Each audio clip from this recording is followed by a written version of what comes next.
What's going on, YouTube? Happy Thursday.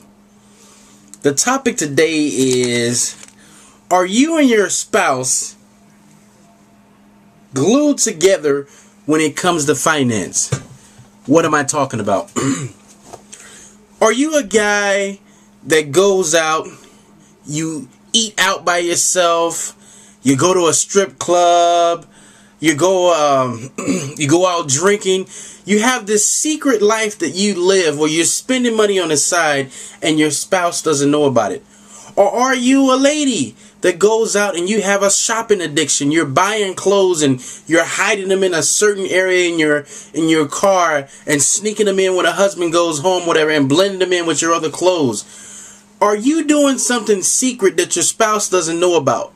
And are you guys connected together when it comes to finance? Like, there are a lot of, I think one of the hardest conversations sometimes people can have when they're not doing the right thing is talking about finance with the spouse. Is coming together and coming up with a solid plan with the spouse about finances. Because, and we talked about this in the radio show yesterday, usually people don't like talking about money. And the reason why is because they suck at it. People don't like talking about things that they suck at. We'll talk about, car repair, or talking about the computers, or talk about, freelance writing. I got you on that one. But let's not talk about money. I don't know much about it. But let me ask you a question. If you don't learn about money and how it works, how are you going to get better at it? It's not going to happen. So I'm telling you right now, my advice is in order for you to get your house in check and be on one accord, is for the husband and the wife to sit down together and come up with a budget. I don't believe that you guys should have separate accounts. Because to me, a separate account is she's doing one thing and you're doing another. I think in order to have a good household, healthy household when it comes to finances, there needs to be one account. Her money is your money. Your money is her money. It's together.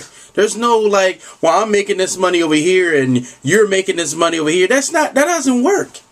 And every book I've read and all the people that I've been around have been successful when it comes to finance, you always find the husband and wife working as a team.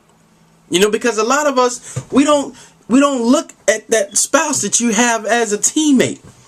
Sometimes we look at that spouse as an enemy. We fail to realize what's under our eyes. Under our nose. You can use that person may have, like, for instance, there may be one person who's into thrift store shopping. The same thing with my wife and I.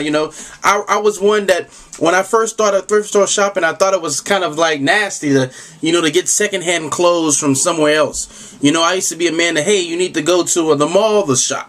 But she was like, no. She was always, when I married her, she was always on this thrift store kick, and these thrift stores. And I thought that's just her thing. But now I see the wisdom in that. It's almost like I was the guy that was going out buying a brand new car, and she was the person that was letting the car depreciate, and she was getting the deal. That's what she was doing with clothes. I was going about buying them brand new, taking them to the thrift store for free, and she was coming in buying them for cents. So when I figured that part out, I was like, oh my gosh, it makes sense.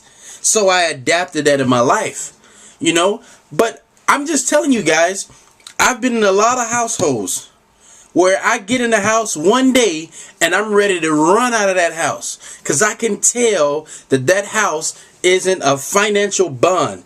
They're not working together. They're working against each other. There are fights, arguments. All the time there's talk about money, but not in a good way. It's like talking about money. We don't have enough, or we need to do this, but we need to do that, and it's just terrifying. Do you got the receipt on that? What was that? What was that amount? It's just stressful. Here's the funny thing. People always say this: money isn't important. No, it's not important. To the point where you have to forget about everything in your life. But if you don't sit down and talk about it, I guarantee you that house that you're living in is stressful. Money fights, You know, if I was a fly on the wall and saw you guys in the house, it would just be constant bickering. We can't afford to go out. We can't do this trip. We don't have money for gas. Gas prices are going up and all this other kind of stuff. Get prepared, guys. You look at your spouse as a teammate. You guys are in this together when it comes to making the right decisions when it comes to finance. So what I want you to do today, let me know. Not let me know, let the room know. Maybe there may be somebody that can help you. Let us know if this is you. If you're a person that has a separate account, let us know why you have a separate account. And tell me, hey, Abdul, you're completely 100% wrong. Let me know. I want to hear all ideas. So that's all I have to say, guys. If this is your first time to the channel, glad to have you. Still have my Etsy classes going. $25 for the Etsy classes. And that's all I have today, guys. So hope you're having a nice day, nice night, you know. Hopefully the weekend is coming up, so hopefully that's going to be good for you. So like I said, that's all I have to say, guys. And until next time, signing off.